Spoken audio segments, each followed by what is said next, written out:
Good morning everyone. आज अपन GK के अंदर एक बहुत शानदार टॉपिक है जीआई टैग, राजस्थान के संदर्भ में उस पर डिस्कस करेंगे कि किन चीजों को जीआई टैग दिया जाता है, जीआई टैग के क्या मायने होते हैं, क्या मतलब होता है और जीआई टैग के क्या लाभ होते हैं, कितने अवधि के लिए दिया जाता है और कौन कौन सी चीजों को राजस्थान के अंदर जीआई टैग प्राप्त है। क्योंकि इसमें से हर एग्जाम में क्वेश्चन पूछा जाता है, ये 100% रहता है। और अगर आप मेंस की तैयारी कर रहे हैं तो इसमें से संबंधित क्वेश्चन पर आपको लिखने को भी मिल सकता है। तो शुरू करते हैं अपन। जीआई टैग होता क्या है? जीआई एक संकेत होता है जिसका उपयोग एक निश्चित भौगोलिक क्षेत्र जो होता है उसके अंदर उत्पाद जो उत्पन्न होता है उसकी पहचान सुनिश्चित करने से होता है, ताकि उस सेक्टर विशेष या क्षेत्र विशेष के आधार पर उस उत्पाद को पहचाना जा सके कि ये इस क्षेत्र के अंदर पैदा होने वाला उत्पाद है। ये होता है जीआई टैग। अब इसके लिए क्या होता है कि मतलब डब्ल्यूटीओ जो है विश्व व्यापार संगठन, उसके तहत एक समझौता है ट्रिप्स, मतलब trade related aspects of intellectual property rights, उसके तहत समझौता किया जाता है और उसके द्वारा ही जीआई टैग को मान्यता दी जाती है। अब राष्ट्रीय स्तर की बात करो अपने जैसे भारत में, तो इसके लिए इसका प्रमाणीकरण कैसे होता है कि वस्तुओं का भौगोलिक सूचक जो पंजीकरण और संरक्षण अधिनियम 1999 है उसके द्वारा इसको लागू किया जाता है और यह समझौता सितंबर 2003 में लागू किया गया था। जीआई टैग की अवधि जो होती है वो 10 साल होती है, मतलब जिस भी वस्तु को जीआई टैग का दर्जा दिया जाता है उसको यह अधिकार 10 साल तक प्राप्त होता है।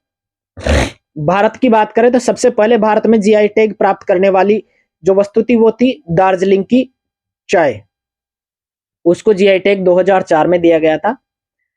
और इस समय तमिलनाडु के अंदर सबसे ज्यादा जीआई टैग प्राप्त वस्तुएं 58 यूपी के अंदर 51 वस्तुओं को जीआई टैग प्राप्त है, कर्नाटक में 48 को प्राप्त है और केरल में 36 को, महाराष्ट्र में 34 वस्तुओं को जीआई टैग का दर्जा मिला हुआ है। और राजस्थान की बात करूं तो 21 वस्तुओं को राजस्थान में भी जीआई टैग का दर्जा प्राप्त हो चुका है अब तक।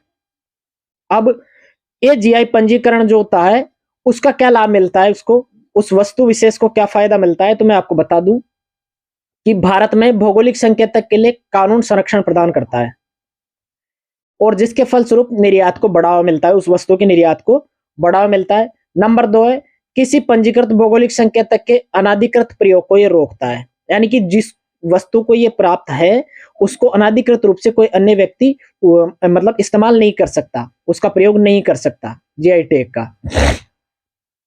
और इससे क्या होता है कि वस्तुओं के उत्पादकों को आर्थिक रूप से समृद्धि प्राप्त होती है। अब किन किन वस्तुओं को राजस्थान में जीआई टैग दर्जा मिला हुआ है, मैं नंबर 1 से ही बताने जा रहा हूं।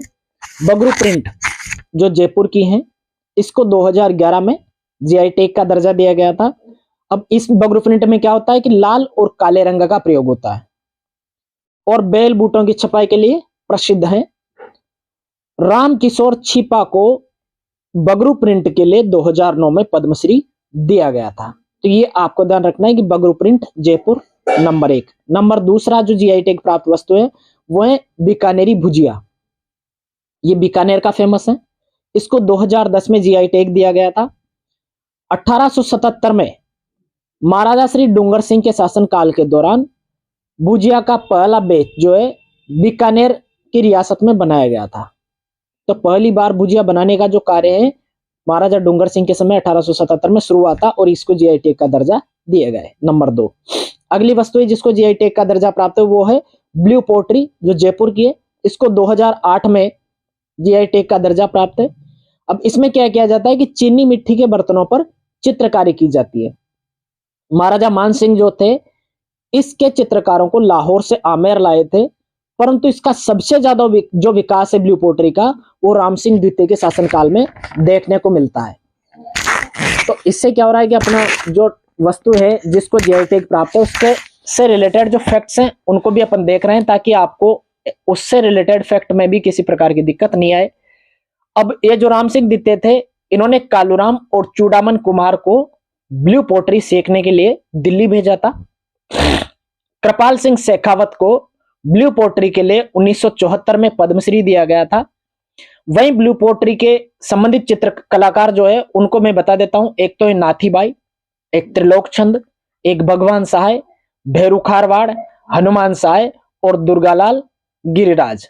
ये ब्लू पोट्री से संबंधित कलाकार है। ब्लू पोट्री का जो लोगो है उसको 2017 में जीआई टैग प्राप्त हुआ, ये भी जयपुर का है। नेक्स्ट जिसको जीआई टैग प्राप्त है वो है कठपुतली, इसको 2008 में जीआई टैग प्राप्त हुआ था और संपूर्ण राजस्थान के लिए इसको ये टैग प्राप्त हुआ है। इसकी जो प्रसिद्धि वाला क्षेत्र है उदयपुर, चित्तौड़ और जयपुर है मुख्य रूप से। अब इसका निर्माण किससे होता है, तो इसका निर्माण अरडू की लकड़ी से किया जाता है और इसके जो प्रसिद्धि दिलाने वाले व्यक्ति थे वो थे देवीलाल सामर। कठपुतली संग्रहालय की मैं बात करूं तो कठपुतली संग्रहालय उदयपुर के अंदर स्थित है। नेक्स्ट जिसको जीआई टैग प्राप्त हुआ, कठपुतली का जो लोगो है उसको 2008 में संपूर्ण राजस्थान के लिए जीआई टैग प्राप्त हुआ है। नेक्स्ट वस्तु है कोटा डोरिया, इसको 2005 में जीआई टैग प्राप्त हुआ है। केथुन कोटा की फेमस है। दीवान झाला जालिम सिंह द्वारा यह कला मैसूर से लाई गई थी और इसके जो प्रमुख बुनकर है महमूद मसूरिया माने गए हैं। नेक्स्ट जिसको जीआई टैग प्राप्त है वो है कोटा डोरिया का जो लोगो है उसको 2010 में जीआई टैग दिया था।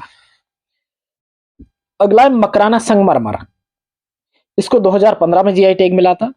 डीडवाना और कुचामन का फेमस है। सफेद संगमरमर का उत्खनन इसमें किया जाता है और इसी संगमरमर से ताजमहल का निर्माण किया गया था। इसकी प्रमुख खदानें जो है एक डोंगरी, देवी उल्लेड़ी कुमारी, माताभर गुलाबी और मेहर खान, ये प्रमुख इसकी खान है। नेक्स्ट जिसको जीआई टैग प्राप्त है मोलेला कला, इसको 2008 में जीआई टैग प्राप्त हुआ था।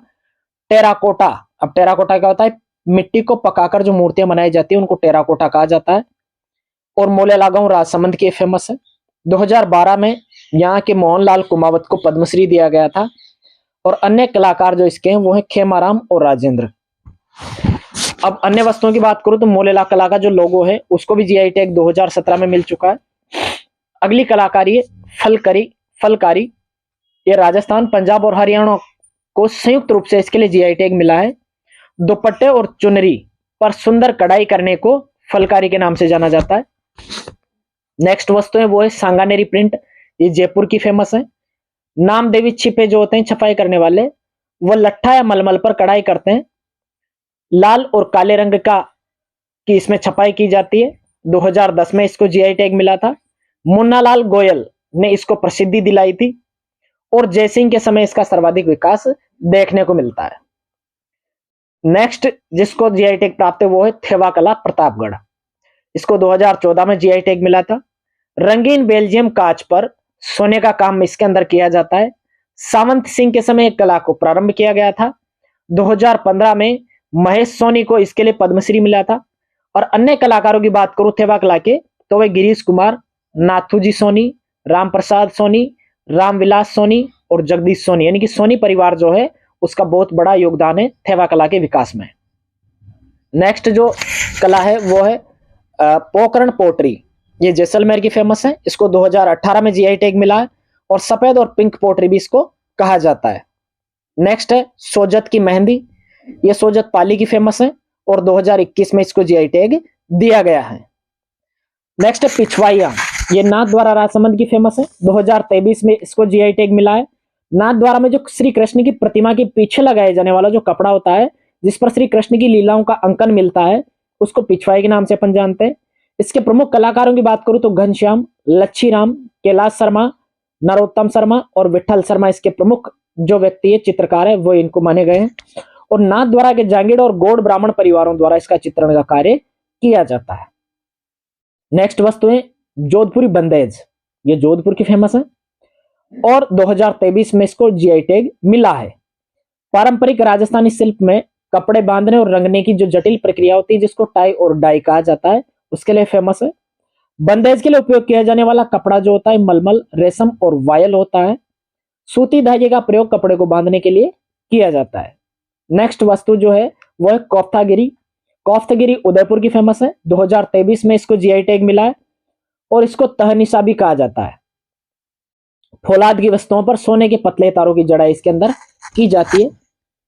इसके जो कारीगर होते हैं उसको सिगलीकार या तलवार साज कहा जाता है। तलवार, कटार और हुक्के के हत्थे पर यह कला की जाती है। तो इस तरीके से कोफ्तगिरी का भी अपन को ध्यान रखना है। नेक्स्ट वस्तु है वो है उस्ता कला, ये बीकानेर की फेमस है और 2023 में इसको जीआई टैग मिला है। ऊंट की खाल पर जो कलाकारी की जाती है उसको उस्ता कला कहा जाता है। बीकानेर के अनूप सिंह, इसके कलाकार हमीद रुकनुद्दीन, रामलाल, अली रजा और हसन को लाहौर से यहां पर लेकर आए थे। प्रमुख कलाकार की बात करो तो हिसामुद्दीन उस्ता है, जिनको 1986 में पद्मश्री दिया गया था। कैमल हाइड ट्रेनिंग सेंटर जो है बीकानेर की स्थापना उस्ता कला के लिए की गई है और कैमल मैन के नाम से अशोक टाक को जाना जाता है। अब अंतिम वस्तु बचती है वो है कसीदाकारी, जो बीकानेर की फेमस है। 2023 में इसको जीआई टैग मिला है। कपास, रेशम और मलमल के कपड़े पर धातु, मोती, पंख, सीपियां और सितारों की सुई धागों के प्रयोग करके इसका उपयोग किया जाता है। बीकानेर कसीदाकारी शिल्प के लिए कपड़ों की बुनाई मुख्य रूप से मेघवाल समुदाय के द्वारा की जाती है। तो आज के अपन ने इस वीडियो में राजस्थान की जो 21 वस्तुएं जिनको जीआई टैग मिला हुआ है उनसे संबंधित तथ्यों के बारे में जानकारी करी और इन तथ्यों को ही एग्जाम में पूछा जाता है। हो सकता है आपको रिटन एग्जाम में 5 जीआई टैग या 10 जीआई टैग पर लिखने को मिले, या हो सकता है जीआई टैग पर एक बड़ा प्रश्न देखने को मिले। ऑब्जेक्टिव में इनमें से प्रश्न सीधे सीधे पूछे जाते हैं कि कौन सी जीआई टैग वस्तु कहाँ की है और इसमें क्या क्या चीजें शामिल है। तो इस तरीके से अपन ने इसमें देखा। तो मैं उम्मीद करता हूं आपका ये टॉपिक आपको अच्छे तरीके से समझ में आएगा। धन्यवाद।